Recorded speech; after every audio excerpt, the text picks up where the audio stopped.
This is the fort at Eben-Emael on the Belgian-Dutch border, present day. This was where the Germans invaded Belgium. This is where it started. If you'd been here on the 10th of May 1940, this was ground zero.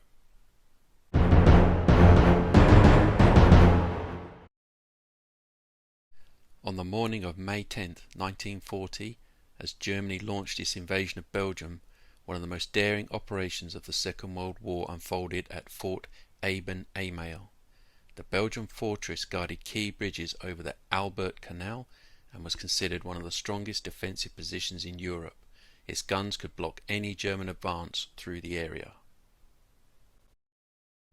Rather than attacking with artillery or infantry, the Germans relied on surprise. A specially trained force of about 85 airborne troops from the Fallschirmjäger, commanded by Lieutenant Rudolf Wistig, was assigned to neutralize the fort. They travelled in 11 DFS-230 gliders, which could approach silently and land directly on top of the fortress. Shortly after dawn, the gliders touched down on the roof of the fort. The Belgian defenders were caught almost completely by surprise. The Germans carried specially developed shape-charged explosives, a relatively new weapon at the time.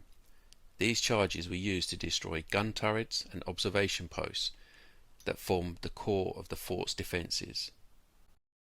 The attackers did not attempt to occupy the entire fortress. Instead, they focused on disabling its artillery and prevented the garrison from mounting an organised response. Small teams moved rapidly between targets using explosives, machine guns and flamethrowers to keep the defenders pinned down. At the same time, other German airborne units seized nearby canal bridges before they could be demolished. Inside the fort, the Belgian garrison numbered around 1,200 men. Although many fought stubbornly and launched counterattacks, confusion, disrupted communication and the loss of the fort's main weapons prevented them from driving the Germans off the roof. German ground forces reached the area the following day and reinforced the airborne troops. With the fort's artillery largely destroyed and resistance becoming hopeless, the Belgian commander surrendered on the 11th of May 1940 after roughly 32 hours of fighting. The German assault force suffered only a handful of losses, around 6 men killed and about 20 wounded. Belgian casualties were considerably higher, with approximately 24 killed, more than 60 wounded, and over 1,000 men taken prisoner when the fort surrendered. The capture of Fort Eben-Emael stunned military observers around the world.